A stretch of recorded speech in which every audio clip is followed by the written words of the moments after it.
it's so funny to compare that to how Twilight treats pregnancy. Yeah.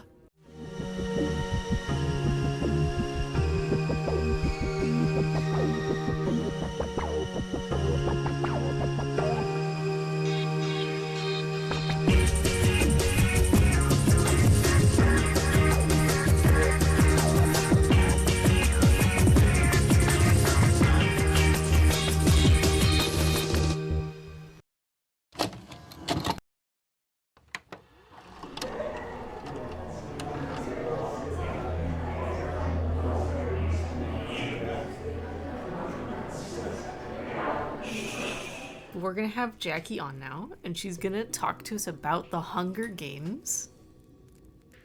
So let's pull Jackie in here. Oh, Hi. hi, baby. So I got back into the Hunger Games recently, y'all, because like a new movie came out this year, The Ballad of Songbirds and Snakes, and I was like, at first I was kind of side-eye, admittedly a bit judgmental, because I feel like we're in this sort of era right now where sequels and prequels are a big thing, more so as a cash grab versus like anything of substance. So I was like, why the hell is there more Hunger Games? We don't need that. Oh, I was so wrong, because found out that the new movie is based on the book that came out in 2020, I believe. Oh. So the book, Ballad of Songbird Snake, is about the prequel to the Hunger Games. Specifically, it's about President Snow and how he came to be the tyrant he is in the main series. But also, the book, I have not read the book or seen the movie yet, but I'm just going off of what I've looked into. But the Ballad of the Songbird Snake is about the first and only other victor of female victor of District 12. And it's about the first 10 Hunger Games, which notably, for all the Hunger Games fans out there, you know that the 10th game, the history of that got erased for some reason. And that goes into why. But it's also, again, it's about how they developed the Hunger Games to be what they are, and like why they're how they are now in the current up-to-date series. So I'm really hyped to learn about that at some point when I read the book / watch the movie. I've heard really good things about it too. So when I was looking into that, I kind of fell like headfirst into a rabbit hole about the Hunger Games again. Because you know how like TikTok is, where you look up one thing, it's like, oh, Yeah. okay. So in looking up clips and information about songbirds and snakes, suddenly my entire feed is people talking about Hunger Games and people discussing the characters and showing clips, and like now I reread the first book. I'm halfway through Catching Fire right now, and eventually I'll get into Mockingjay, and I'm dying to watch the first movie again. I'm dying and exploding. Cause I kind of like, I'm really iffy about the movies. I think that the first two are really good. Mockingjay, they split into two parts because that was kind of the thing back then. We had Breaking Dawn part 1 and 2. We had Thanks, Deathly Twilight. Hallows part 1 and 2. Thanks, Twilight. Thanks, Harry Potter. So they split Mockingjay into two parts, and who's Mockingjay? I know that people rave about the first movie, and Catching Fire also is not only the best book in the series, but it's the best movie. But I'd like to go back and watch the first one now that I've read the books recently, so I can see the differences and like what they did and what they changed. So that's gonna be a thing I want to force you to do with me soon, is watch the Hunger Games movie. Yeah, kick your butt feet. Yeah. Okay. Like, my entire experience with the Hunger Games is only watching the first movie. I never read the books. I mean, again, upon rereading, because, you know, like, I think young adult novels get a lot of flack because, like, they're written, like, for a certain audience, and primarily they're written for, like, teen girls. So people immediately are like, oh, well, it can't be good. It has to be shit.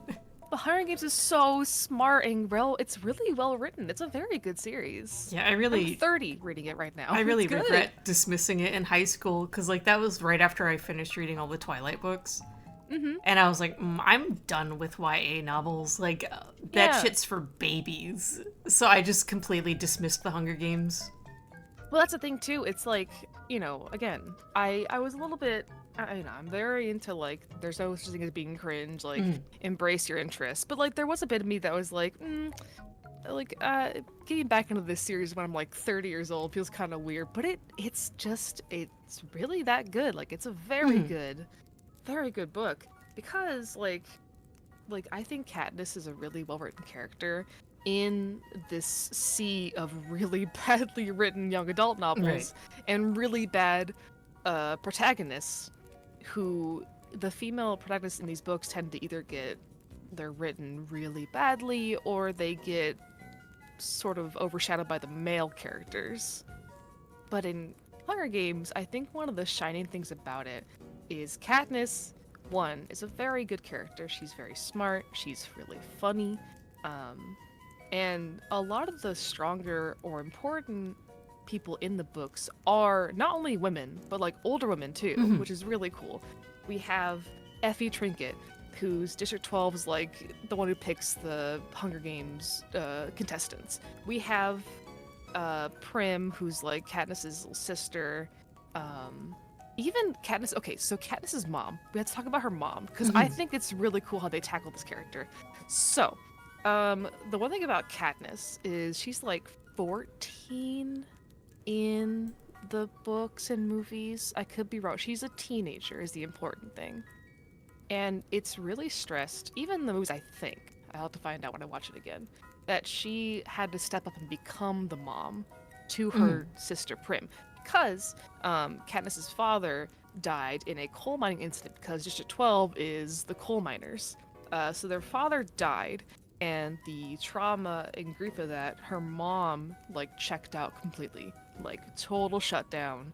And just like stopped functioning. So because of that, Katniss has to step up and become the mother. And I think the book did a really good job of not like demonizing that. Like they don't ever make the mom the villain. Like Katniss expresses her frustration and how upset she is about having to step up and how her mom like shut down. But she recognizes that she knows why she's doing it and like stresses like this is PTSD and like it's rough and she gets it. And in the second book, she tries to mend that relationship and it's really nice. Like there's this scene after Katniss gets raped in the Hunger Games where she grabs her mom's and she's like, "Do not shut down again. You literally can't. Prim will die if you like shut off and like close out again. You can't do this. You have to step up." It's so cool. It's just I don't know. I love this series so much. It's so good. Like the whole story about the Hunger Games for those who don't know somehow is this is like a this is a dystopian young adult novel, so the world is different. The US is now Panem, and it's 12 districts. So there's District 1 up to 12. And the higher you go up in districts, like number-wise, the more like low income and like worse off they are.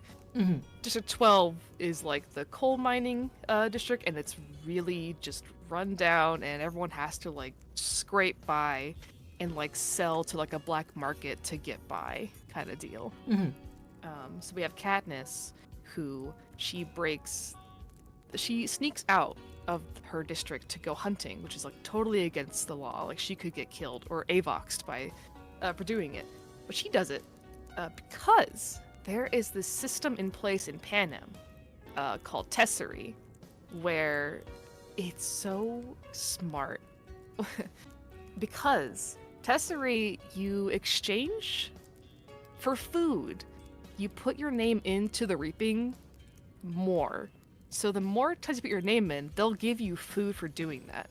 So because of this, they're exploiting the poor districts. Right.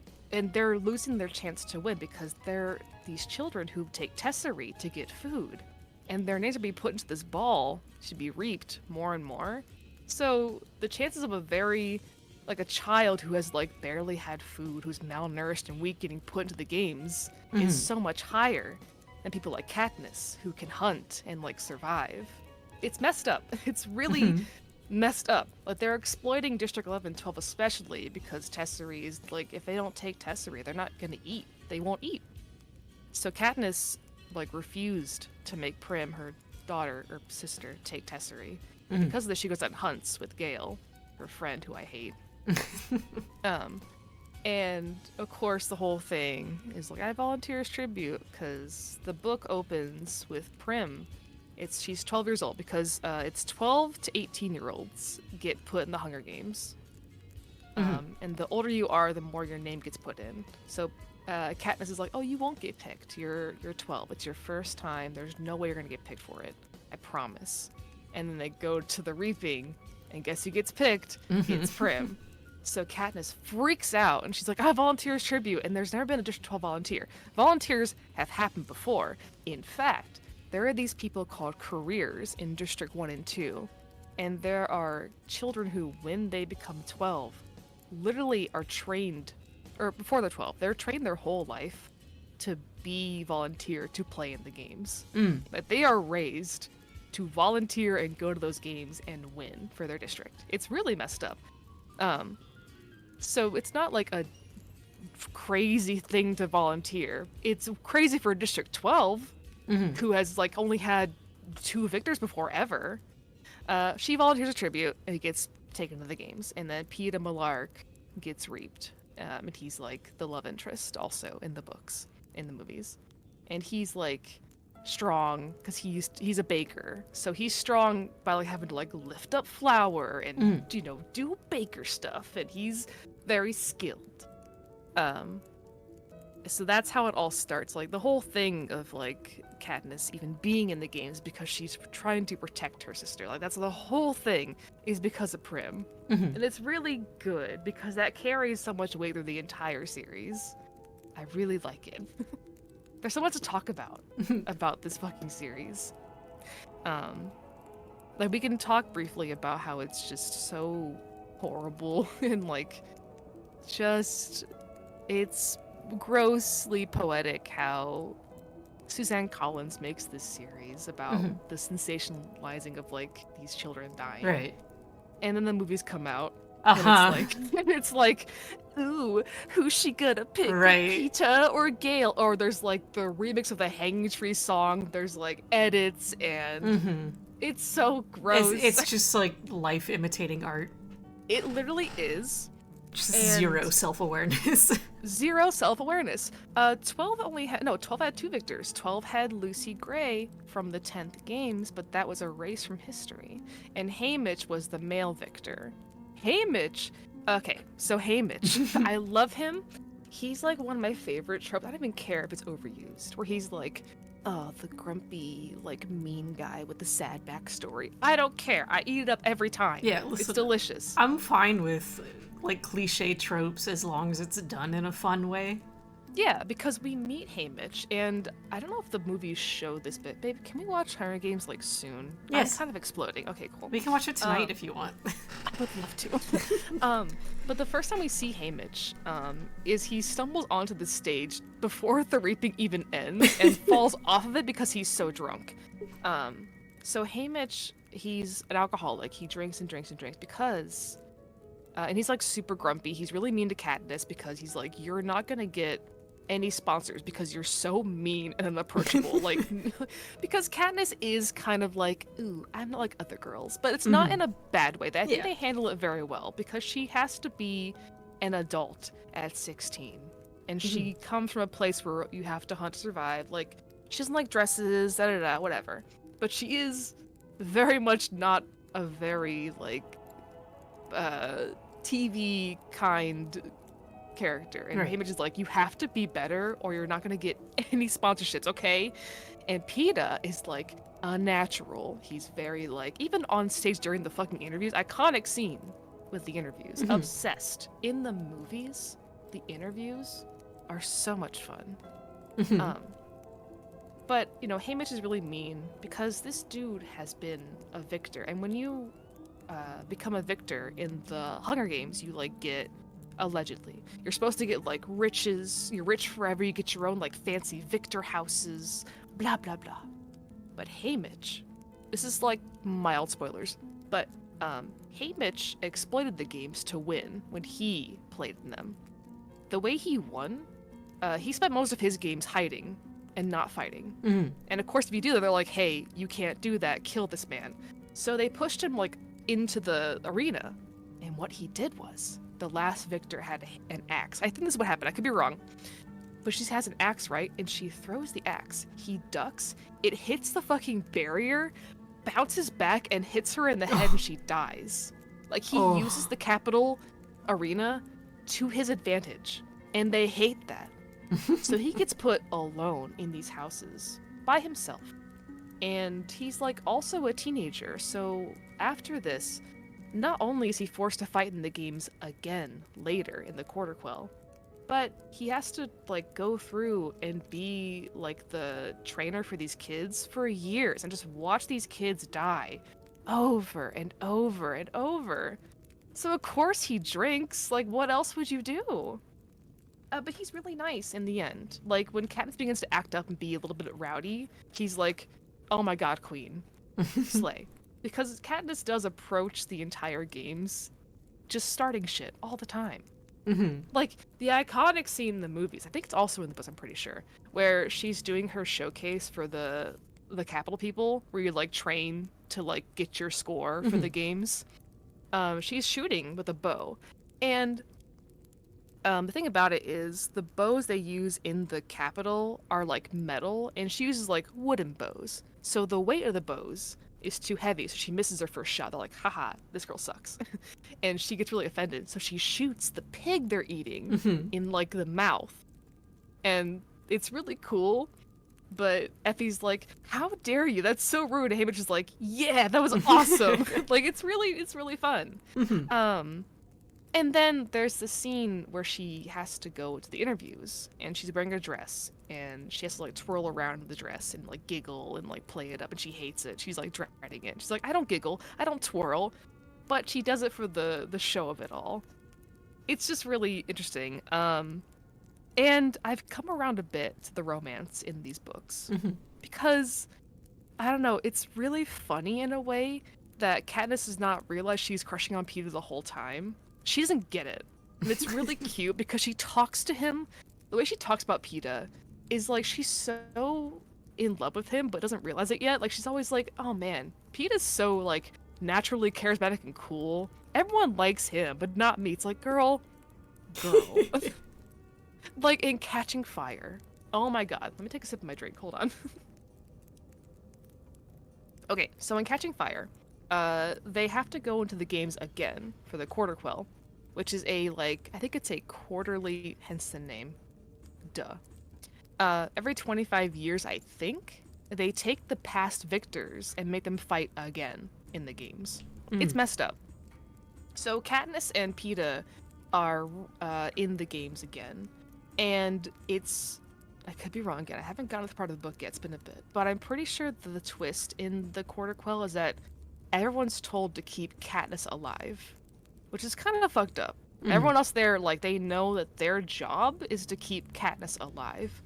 But Katniss is like, oh, they're keeping Peeta alive because he's so, like, important. And, like, oh, it's all about Peeta. And I mean, everyone's like, no, bitch. It's about you.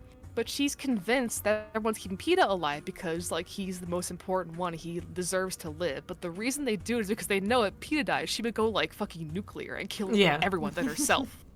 But, like, she doesn't get it. She's like, oh, yeah, Peeta's, like, the best. So, of course, they're keeping him alive, not me. Haha. She loves him. And it's just, I don't know. It's really sweet. I am a sucker for, like, destined lovers because there's this really cute line, I think in the third book, where they discuss, it's like, I think the line is like, it would have happened either way, involving their love for each other. Like, they knew they were destined to be together no matter what. Just the games is how they became, like, lovers officially. Right. Because, like, Peeta has been crushing on Katniss forever. For fucking ever.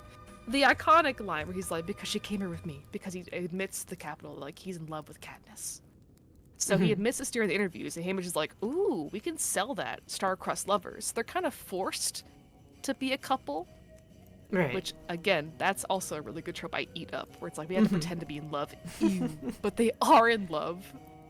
And then, Suzanne Collins, the woman she is. Oh my god. Okay. So, in the interview for the Quarter Quell, where they're going back to fight in the games, these games, where it's a bunch of kids being killed, right? Everyone's like, yeah, child murder, awesome. But when PETA drops the line that Katniss is with child, the unborn child, I was like, oh my god, stop the games right now. Like, come on. Suzanne Collins, you're mine. She couldn't make it any more clear how messed up it is. Suddenly they care because there's an infant, there's a fetus involved. But they'll watch these 12-year-olds die just fine. It is iconic because she's not actually pregnant. He's lying because that's what he does. He's like, he knows like how to protect Katniss by being like, oh, marriage, oh, pregnancy. They're not married. She's not pregnant, but he knows if he says that, it'll cause like a fucking uproar and keep Katniss safe. But again, just the subtle, not so subtle, like abortion, like kind of thing going in there, like pro-life stuff. I'm obsessed. Because I just, I don't know.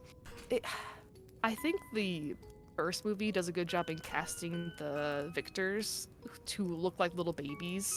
Like, Rue is like 12, and she looks 12 in the movies. They make it very clear, these are kids who are dying. Even the careers, these kids who are raised to fight in the games. District 1's Kato has like a whole speech about how he realizes in the games like he was supposed to die the whole time. Like he was raised to go fight. And he just like he understands now he's been brainwashed his whole life to go be a soldier and fight in these stupid games. It's sad. It's good. Rue, I know Rue is so important because, hold on. I think one of the really cool things about this series is like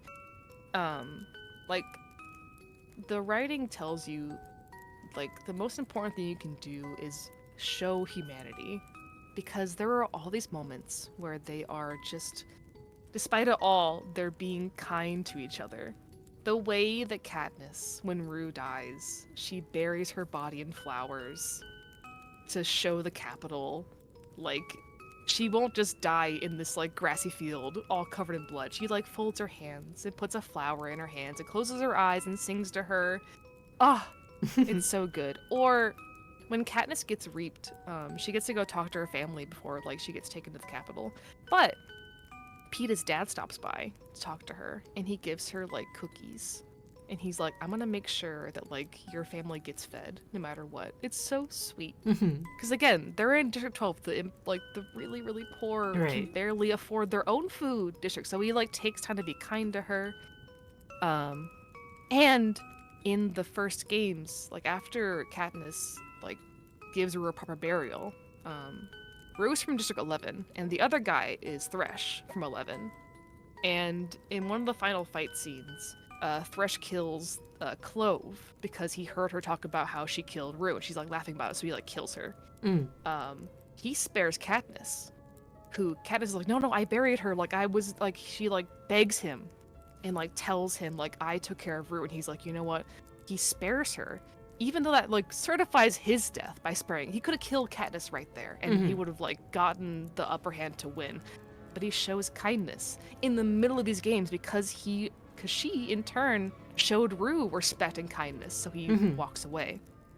And even then, when Clove is dying, Kato like holds her while she dies. Like there's all these moments of like this like humanity despite everything going on. Blows my mind. Or like Haymitch in his games, he holds that girl that was dying that he killed. He holds her until she dies. Like they just keep having these moments where like despite everything they still are human. Like it's so good. There's like this constant like unconditional love they show in all the stories. It's just I love it so much. It's very nice. Or like Katniss like mercy kills Kato at the end of the games. Despite that he was gonna kill her and Peeta, he falls into the pit with the mutations. In the movies, it's like a 5-second moment. In the books, he's there all night getting attacked. So Mercy kills him because they literally can't kill him. He's wearing armor, but she can like shoot, so she like shoots his head and kills him. So she like shows Mercy in that moment. Or when Katniss and Peeta at the end of the games take Nightlock together to die together. First of all, obsessed. Second of all, in the movie, I think they're facing each other. In the books, they face back to back to not watch the other one die. I think is really sweet. Yeah. But in the movie, Peeta like touches her braid for a second, like it's like gentle little touch before like he has to die. Also, like, I know the movies erase this, but Peeta is like an amputee. He loses his whole leg in the games, and they don't ever address that in the movies. But his whole leg gets cut off and replaced by a prosthetic. And it's like, and Katniss goes deaf in one ear for a bit. It's just, I don't know, it's really interesting. They leave that stuff out. It drives me nuts. Or, back on this, like, that, like, kindness thing, in the books, when Katniss goes on the train to the capital after being raped, she meets this Avox girl. Avoxes are people who, if they betray the capital, they get their tongues cut out, and they're like servants for the capital forever. Katniss knows the Avox because she saw the Avox out in the forest one day with her brother, and she watched them both get like taken by the capital. Her brother gets killed, and Katniss just watches. And Katniss feels like really bad guilt for it, and she keeps like trying to express that guilt, the Avox. But the Avox, when approached with this, she like takes her hand and like touches like Katniss's chest to say like, if it wasn't me, it would have been you. And it's I love it. It's a good series. I'm so normal about it. Yeah. Yeah. I've been so excited to hear you talk about it more, even though I've been listening to you talk about it in VCs for a while. Sorry. No, I love it. I'm kicking my feet. Kick your feet. Yeah. Oh god, what else? There's so much to talk about. I'm trying to think of like points to bring up. I guess like one thing I didn't really think about too much until you mentioned Peeta again is like it's really fun to see a male character like him. Yes. Where it's because like it's interesting to see him portrayed as like very strong because he's a baker, when that's usually like seen as such an emasculating profession. Well, even okay, I don't know, again, I always get the books and mood mixed up a little bit with dialogue stuff, but there's a part where Haymitch is talking to Katniss. He's like, oh, you can shoot really well, huh? And Peeta's like, yeah, she shoots really good. And she's like, anyway, Peeta's strong. And she's like, yeah, I've seen him like lift off like 100-pound bag of flour. And he's like, and? Like, he also is like, so what? I'm strong. I'm just a baker. But she's like, no, you don't get it. You are strong. Period. Peeta is so, because like, again, you're right. He's strong because he's a baker. It's not like he like works out. He just is strong. And he's so in love with Katniss. And he's his own character. I'm so glad he like doesn't overtake the story. Right. Because again, like a lot of these the young adult novels like tend to make the male character more important, but it's all Katniss. And he's so in love with her, he'll do anything. He'll die for her. He will literally die for her. And he wants to, like he would. He's like this guard dog to Katniss. And I love it so much. And he has all the odds against him. Even his mother is like, oh, well, it can't be you. You're not gonna win. It's just Katniss is gonna win. And he's just like, okay, cool. But he like also took a beating to feed Katniss when she was a kid. Like he saw her dying out by his bakery, so he burned bread on purpose and threw her a piece of bread so she would have like food to eat. Oh, I love it. Yeah, Peeta's a really very good character. I'm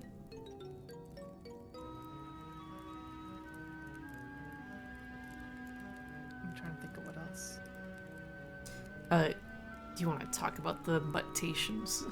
Oh Yeah, okay, so these are really cool. The Capitol, like, makes these little monsters that they put inside the game. So there's, like, Tracker Jackers, which are, like, these, like, genetically modified wasps who can, like, if they sting you, you, like, hallucinate and it hurts and you can, like, die from too many stings. And they introduce, like, mutations, which are little, like, things they create in the games. So the important thing about the mutations in the first book, which is not in the movie, which is a crime I will scream about forever. Okay, so in the first game, the first book, at the finale of the games, there's like 3 or 4 people left. There's Kato, Thresh, there's Peeta, and Katniss. And they send out these dogs to the game, the arena. And what Katniss witnesses when she sees a mutation is that the mutt she's looking at has the same eyes as Rue. Not only do they have Rue's eyes, they have collars with their numbers on them, their district numbers, and there's no confirmation if they actually took the eyes out of the victors to put into the mutts, but it's very heavily implied that's what they did. Just to, again, to show like how these children mean nothing to the Capitol. They are just there to be killed and used for entertainment. They don't really do anything with them in the movie. They're just big dogs. And again, they're really strong. So that's why Kato's death is so like dark and messed up. Is because Kato in the books, he gets armor, full body armor, besides his hands, feet, and head. So when he gets dropped down into the pit where the mutts are, he cannot die. He's just being brutalized for like hours. They don't give him the armor in the movies. I don't know why, but that's why it's like a very dark moment in the books, because like all they can do is like listen to him get hurt and like killed. And they even make it really clear that when Katniss tries to shoot Kato to mercy kill him, she can't even see where his face is. She can't tell because he's so just nothing now. I know they bring in more mutations in the other books, but I haven't gotten to that part yet in my re-listen to the series. But they bring in like baboons, I think, in the second one. Oh. Because the arena always changes in each game. It's different each time. So they mentioned one that sounds so cool in the movie about how the last arena was like a ruined like city with like debris and stuff. So in the first game, it's just like a forest. In Catching Fire, it is like an island with like water and a certain cool thing, but it's a cool spoiler. Spoilers for Catching Fire. The arena in Catching Fire's Quarter Quell is a clock. So there are 12 sections, and on every hour, something bad happens in each of those sections. Oh. It's so cool. I love it. Yeah, it's so big-brained. That's why I'm hyped to watch Songbirds and Snakes to find out how the first 10 arenas were like done. What I do know about the Songbirds and Snakes story is that Lucy Gray, the victor of the 10th games of District 12, is that all the songs we hear in the current Hunger Games series were written by her. Or they're a song that was made in District 12 for the Revolution, and thus banned to be sung ever. And I believe she also is the reason that the Mockingjay symbol is so important, which makes it really funny, because I know for a fact in the movie, the very last scene is President Snow approaches Katniss, and he touches her braid. He goes, a Mockingjay symbol. And the way I know he's internally screaming, because he knows where that came from, obsessed. But they sing this song in the third book, the Hanging Tree song, which is a District 12 like revolution song about a guy who gets hung. And it's apparently it like goes all the way back to Lucy Gray's character, which is pretty neat. Yeah. And the song that Katniss sings to Rue when she's dying, the Meadow song, I think also was a Lucy Gray original. I know that the new book is about like how Snow fell in love with Lucy, and it clearly probably went really wrong, which is why he's like the way he is now. So him seeing Katniss and Peeta be in love, he's like, I want them dead because they're in love. It makes more sense now. Right. Also, President Snow. I have to talk about him. He's so gross and evil. But President Snow, his mouth is always bleeding. Like, he's got blood in his mouth all the time. And he surrounds himself by roses to mask the smell of blood.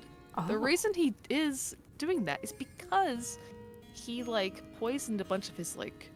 He poisoned some people.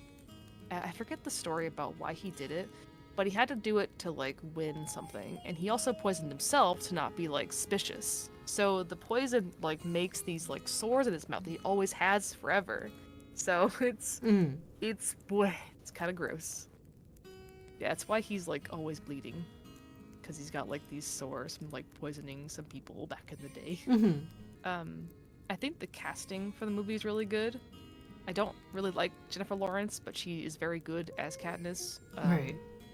She's a good actor in the movies. I'll give her that. Everyone jokes about her voice, like Peeta, and look the way she like screams, but it's good. I think Josh Hutcherson is a good actor. Effie Trinket's actress is phenomenal. Yeah, it's a good choice. I think it's all really well done. I think they did a really good job too of making everyone in the Capitol look really weird. Cause it's stressed how weird everyone in the Capitol is when Katniss goes there, because like their whole thing is like they dye their skin pink and green. They have weird hair and they make their face look like cats sometimes. It's like it's fun to the point where one of the things about Katniss is when she gets to the Capitol, they like have to shave her legs and like wax her body hair, and she hates it. To the point where when her body hair grows back later, she finds comfort in that, which I think is pretty cool to bring up in a young adult book towards women, where she's like, my leg hair's back, yippee! Yeah, good for you. Or there's this messed up scene in Catching Fire where Haymitch has to stop the Capitol from giving Katniss surgery to make her more curvy, aka giving her like I think it was implied like breast implants. But she's like I don't know, 16 still. So Haymitch is like, don't. It's weird. It's icky. I think they give her like a dress with padding instead to make her look more womanly. It's the whole body dryer appliance they had. Yeah, yeah. But that's cool too. It's like the thing about it is like obviously Peeta and Katniss are way out of their element when they arrive at the Capitol. Peeta's like, wow, this is so cool, and Katniss is like, what the fuck is all this stuff? Like she's just like almost afraid of the fanciness of it all. Peeta's like, oh cool, there's like a bunch of food and like this chandelier and it's pretty, and she's like, what's a chandelier? I'm scared. It's good. The girl who knows that the plants eat the poison. Okay, yeah, we have to talk about Foxface. Okay, people and their goddamn theories about Hunger Games. Some people are so stupid. Like, okay. Foxface is a character in the first games, and she is really smart. To make it very clear, she's a smart girl. I think even in her interview, she talked about how smart she is, how she'll figure it out. And there's this iconic scene in the movies where she's like identifying plants. It's so dumb. It's silly. They're trying their best to show like she's like smart. And she knows her plants. But the way Foxface dies is Peeta and Katniss come upon her dead body, and she's holding Nightlock, the berries, in her hands.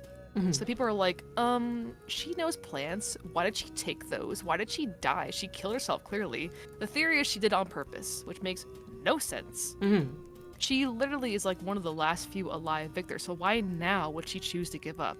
Secondly, there are so many factors in why she would take Nightlock. 1, they don't grow in her district. Nightlock is only seen in 12 and 11's district.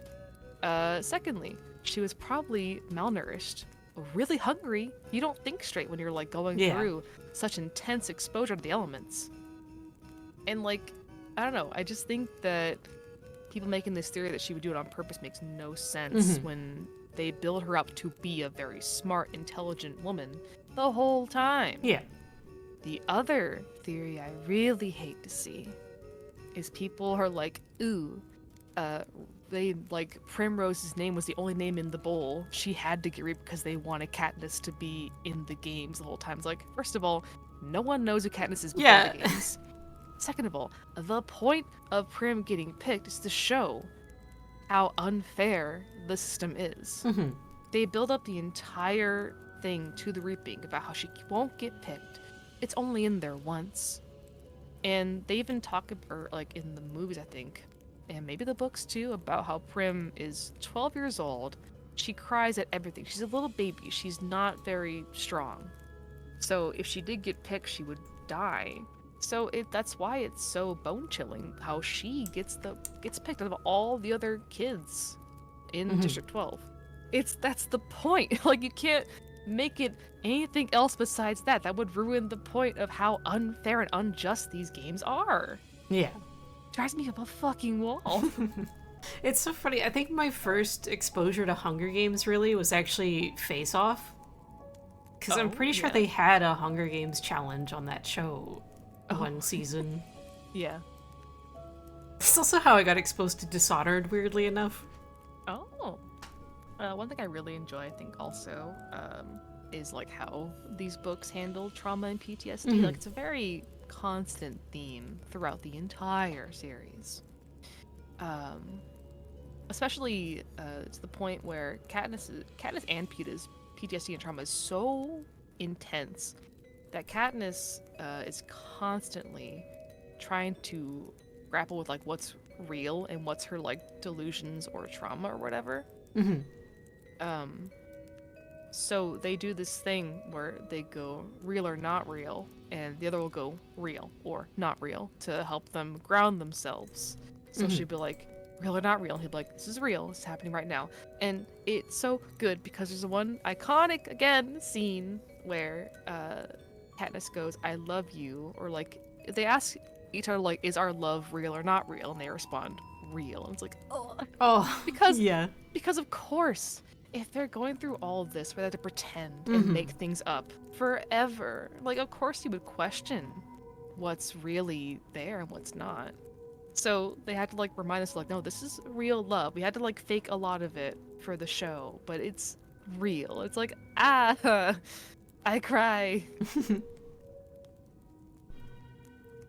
That's in those weird mines of Catching Fire, when they're in the cities. I forget about the mines. You mean the ones that like they like light up and like disintegrate people? I think that's the mines you're talking about. I don't know. There's some really wild technology in the Hunger Games, which I think is pretty cool.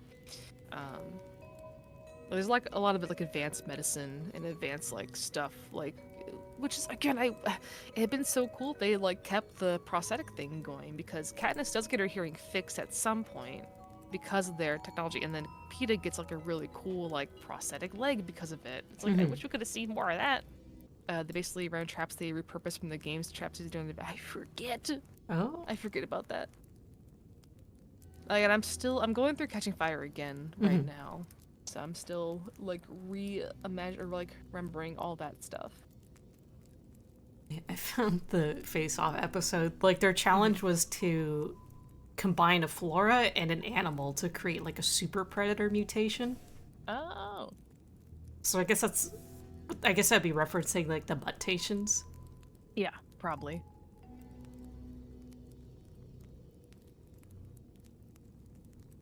Yeah, I just remember that being my like first exposure to the Hunger Games and being like, oh fuck, there's like mutation monsters in this series. Okay, it's really cool. Yeah, because there's the dogs in Hunger Games, and then in Catching Fire there's the baboons, and then in Mockingjay, if you know, you know, chat, there are the mutations in the sewers, which. Traumatic because they kill off my favorite character with those mutations. And the thing about it too is like I think a lot of folks there's a bit of like critique about these books being very gory. That's kind of the point. It's to show how random the violence is in revolutions and like in things like this. Like it's random. Prim getting picked is random. It's not fair. Rue dying, it's not fair, but it's like it's random. And it's not but the thing too about it is like you get attached to these characters in these games knowing like, well, someone has to die. So you meet Rue, it's like Rue's going to die because you know she's going to die. She's a child. She's all she can do is climb. So we build up this whole thing with her and Katniss when you know like Katniss is the main character. Of course Rue will at some point die in these books and they still make it I still cry every single time. Every time. And Rue even accepts it. Like when she gets hit, she's like, all right, you have to win. Like, you have to.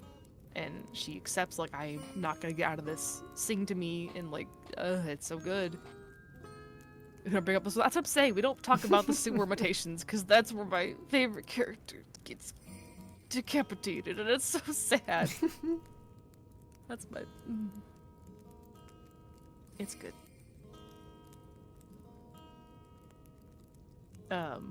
I also kind of like wasn't a big fan of Katniss eventually having kids at the end. I felt kind of like married with kids, hee hee ending.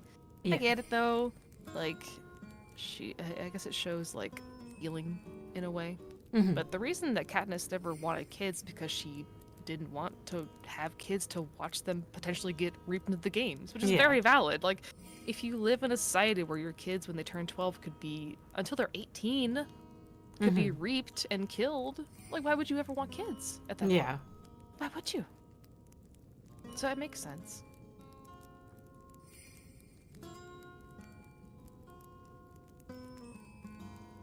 I read this Tumblr post about like Hunger Games that really got me is did you know in District 12 there's this really cute tradition when you get married where the couple will toast a piece of bread together. They'll toast bread because bread's like a really important thing in District 12. And it's really good because the first time Katniss and Peeta interact is when he burns bread to give to her. So it's like, your mind, it's so big. Also, Peeta, it's funny that the guy who bakes bread's name is Peeta, like pita bread. It's like pita bread. It's like pita bread. It's also really sweet because bread, again, is a very important thing in District 12, and like bread is like a lovely thing to share with others, and like, he's so important as a character. I'm just like so curious about these books now because just seeing like the little ways it subverts tropes and like societal expectations. Because, like, that's one of my favorite things about just creative writing in general. Is, like, no matter what, like, people always say, like, oh, I don't want politics in my stories. Like, you're gonna get politics in your stories no matter what. Oh, yeah. Because, like, even if you try to avoid putting it in, creating any creative work is, like, such a personally vulnerable thing. And, like, you're gonna put yourself in it, even if you try not to. Oh, yeah. So, like, my favorite thing with creative mediums is just, like, using it to figure out the person who wrote it. Because, like, I thought about it the whole time when you were talking about, like, the, what is it? Like, when he pretends that Katniss is pregnant. Yeah. Yeah. And it's so funny to compare that to how Twilight treats pregnancy. Yeah. Yeah. And it's just so telling about the authors and how they treat things. And then you have the queen, Suzanne Collins, who's like, this is blatantly political. Like, everything about Hunger Games is politically based. It's all, like, allegories, and, like, she brings in all these really good topics. Like, it's so good. It's a whole story about people who make an event out of watching children die. And oh my god, there's this fucking line. Gale. There's this moment where Gale is trying to talk to Katniss when she gets reaped. And he's like, you're good at hunting. And she goes, animals. And he goes, same thing. Calling the other victors animals. Human beings. He's like, it's the same thing. It's like, Gale? Fuck off. I hate him so much. I get it. He becomes a soldier. Like, he also gets kind of brainwashed. Fucking skill issue. Stop it. He is the worst, and I just hate they try to make his crusty ass a love interest. And like, Yeah. even I think in the movies, there's a scene where we see the first kiss between Katniss and Peeta, which again they literally just kiss because Haymitch is like, hey, if you guys kiss, you'll get gifts. Please kiss right now, okay? Like literally, it's a bargaining system. Haymitch tells Katniss, if you guys kiss, every kiss you do, you get food. That's literally how they do it. They have to kiss because every smooch, they get a present from the capital people. But Gale's like, wow, they kissed. I can't believe this. I'm looking away. It's like, Gale, get over yourself for like 2 seconds. Get over it. And, Katniss is like, hey, Gale, you have one job, okay? Keep my sister safe. And he's like, what if I built a bomb? It's like, stop. Why are you like this? It's so annoying. I hate him. Yeah, that's literally what it is, though, Van. If you kiss, you get a TREAT. It's like, it's really funny, like, in a way, because, like, Peeta's like, oh, I get kissies, hell yeah. And Katniss is like, I have to kiss him again, this guy that I definitely don't like. Fine, I guess I'll kiss him and I guess I'll cuddle him, too. For, like, warmth, I guess. Whatever. It's like, girly pop, I know you're not thinking about love right now, but also you're falling in love. You didn't even realize it. And it's really cute. Because, again, the way she talks about him is just so sweet. Like, she always talks about, like, oh, Peeta's so, like, handsome. He's really smart. He's really strong and cool. Everyone likes Peeta. It's like, yeah? How do you feel about Peeta, Katniss? Let's unpack that later. So, I guess this is why I have a bias, because from the way you're talking, I'm assuming the books are written in first person. Yeah, they are Katniss's internal, like, dialogue. And again, she's so funny. There's this scene in Catching Fire where in the Quarter Quell, Peeta gets like hurt. I forget how, but Finnick has to give him CPR mouth to mouth, and she sees that. She's like, why are they kissing? Anyway, like, she's so fine with it. Like, she's a little confused. She's like, oh, okay, I guess they're kissing. And she's an ally.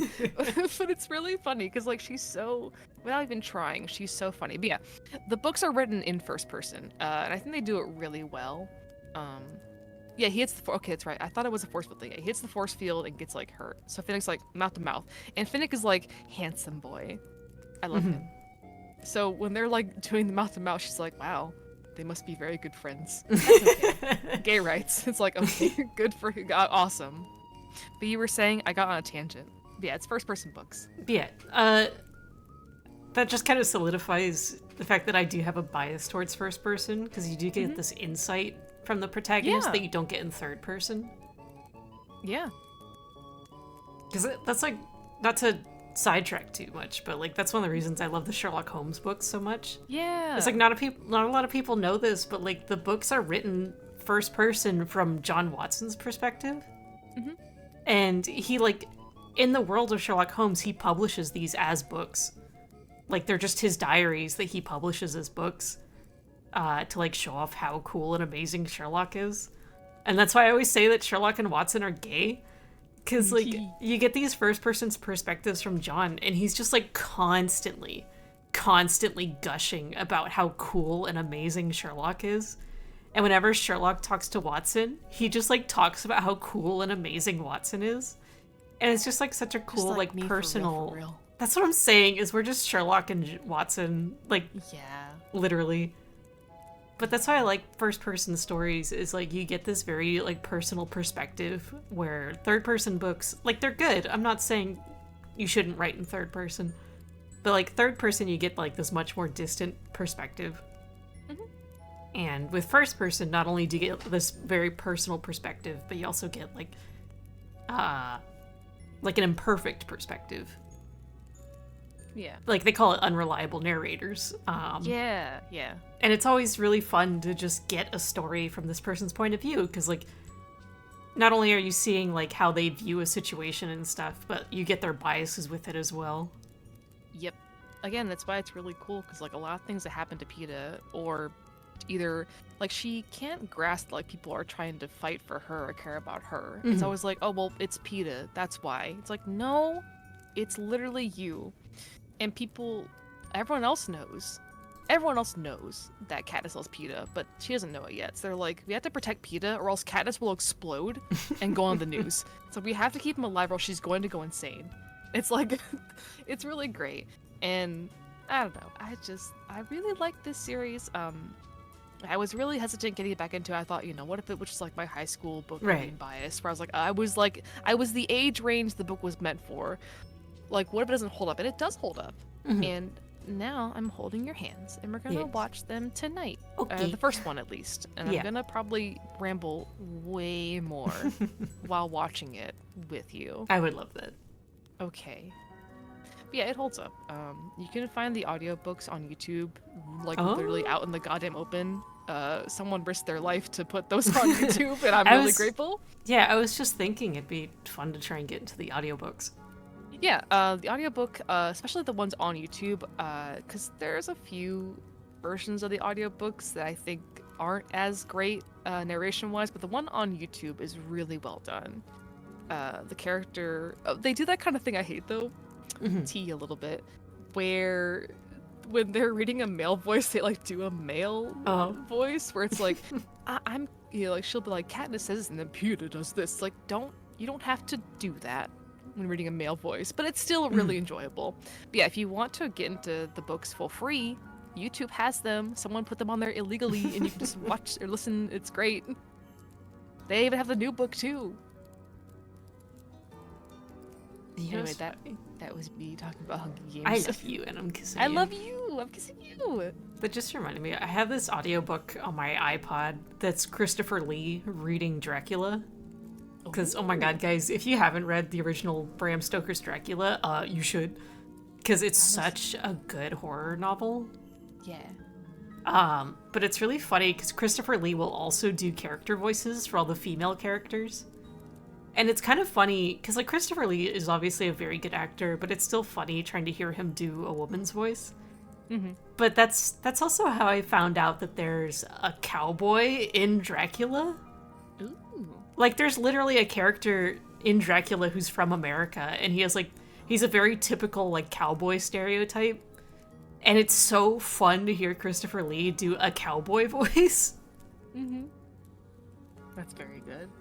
There's so much stuff people don't know about the Dracula novel that's so cool and amazing. And it's why I have a bias towards vampire stories that, maintain all of the old school vampire rules. They have to ask to go into someone's home. They can't cross running water. They have to sleep on dirt from their homeland. Because, that's the whole, crux of how they try and kill Dracula, is to destroy, all the dirt that he brought from Transylvania. Which, no one ever really talks about that rule for vampires. But that's why I like D&D vampires, because they follow all of the original rules. I will get out of here so we can have our next person on. But did you know, baby, that there's a Nosferatu film coming out soon? Oh! Directed by Robert Edgers, who made Lighthouse. And guess who plays Nosferatu? Fucking William Dafoe. Oh my god! It's gonna be fucking awesome. I'm just one of my favorite actors. I'm stoked. So you have to watch it again when it comes out. I'm so excited. But am I kissing you? I'm gonna head out so you can let your next guest on. Bye.